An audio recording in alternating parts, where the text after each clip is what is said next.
Kalian tahu nggak sih, kita tuh bisa loh beli aset kripto dengan harga awalnya sebelum listing di exchange. Nah, untuk mendapatkan kripto dengan harga awal, kita tuh bisa ikutan berbagai metode pre-sale dari kripto project tersebut. Hai, gue Dila. Di video kali ini, gue akan ngejelasin beragam metode pre-sale yang ada di komunitas kripto.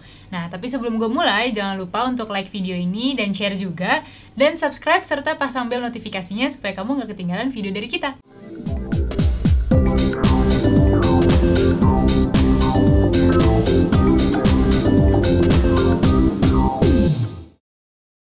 Oke, kita langsung mulai aja. Jadi yang dimaksud pre-sale itu adalah ketika project-project kripto sedang dalam masa penggalangan dana. Project-project kripto tersebut itu membuka penawaran bagi investor yang berminat untuk menanamkan modal mereka dan membeli token sebelum token tersebut dijual di market. Ada beragam metode atau jenis pre-sale nih di kripto, diantaranya ada ICO, IEO, STO, dan juga IDO. Yuk kita bahas satu-satu. Yang pertama kita bahas ICO dulu ya, atau Initial Coin Offering, atau penawaran koin awal. Nah, ICO ini tuh agak mirip sama IPO di saham, di mana si pemilik project tersebut tuh membuka kesempatan buat para investor untuk menanamkan modal mereka di project baru terkait cryptocurrency. Investor yang tertarik itu tuh bisa memberi modal mereka dalam bentuk mata uang kripto seperti Bitcoin, Ethereum, atau uang fiat.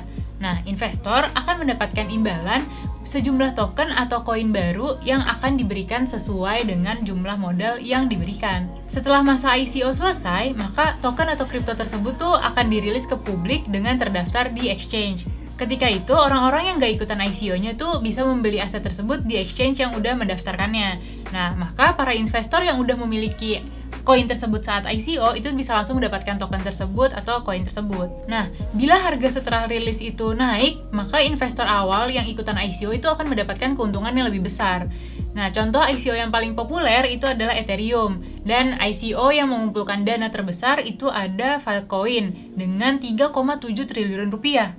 Tapi, perlu diperhatikan juga nih, ternyata resiko ICO itu juga cukup tinggi. Bisa jadi setelah masa ICO selesai, perusahaan tuh bisa langsung bangkrut karena koinnya nggak laku atau malah dia menggondol dana yang sudah terkumpul dan kabur.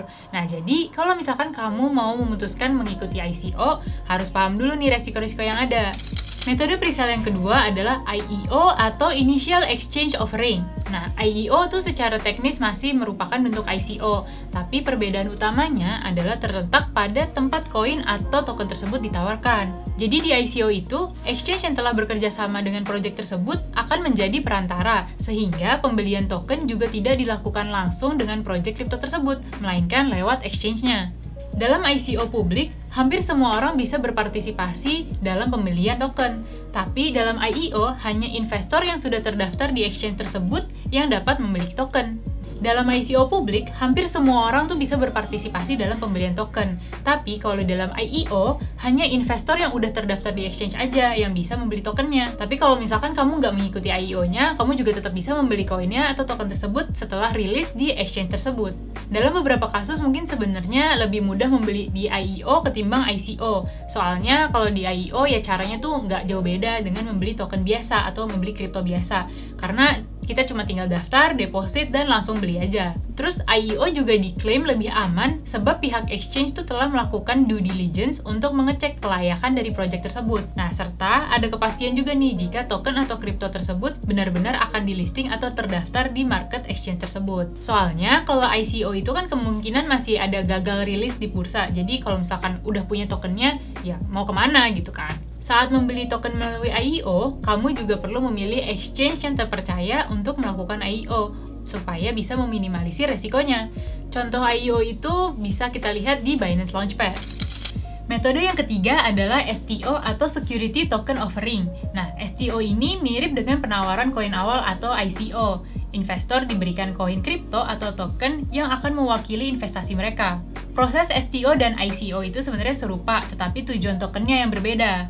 Tidak seperti ICO, security token itu mewakili kontrak investasi ke dalam aset investasi yang mendasarinya.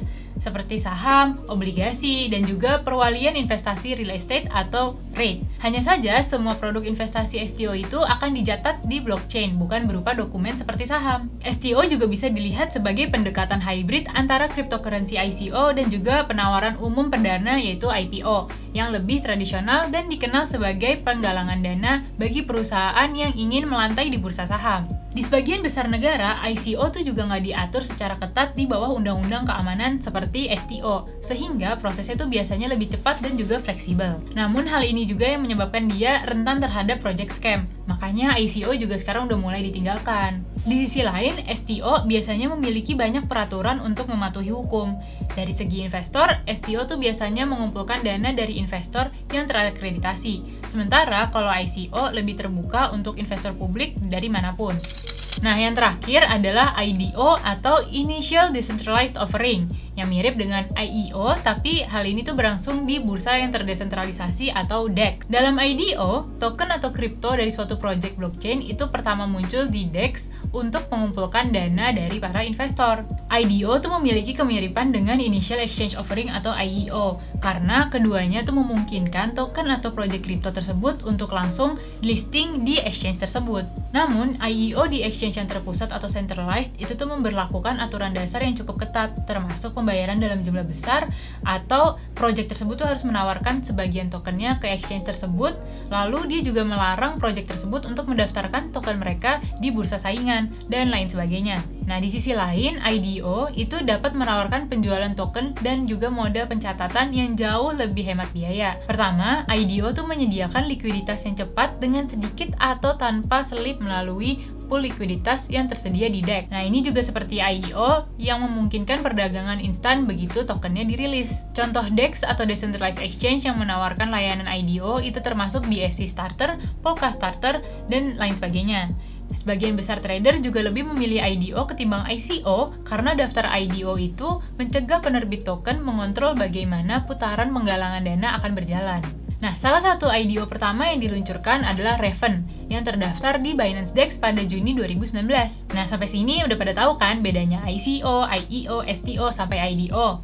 Nah, intinya sih sama aja, mereka semua tuh memberikan kesempatan bagi investor kripto yang mau ngasih modal buat perkembangan project dan dapat imbalan berupa token atau koin. Nah, sekian penjelasan dari gue tentang metode pre-sale project cryptocurrency dan penggalangan dananya. Jangan lupa untuk like video ini, share, dan juga tulis komentar topik apa aja yang mau kalian bahas di video berikutnya.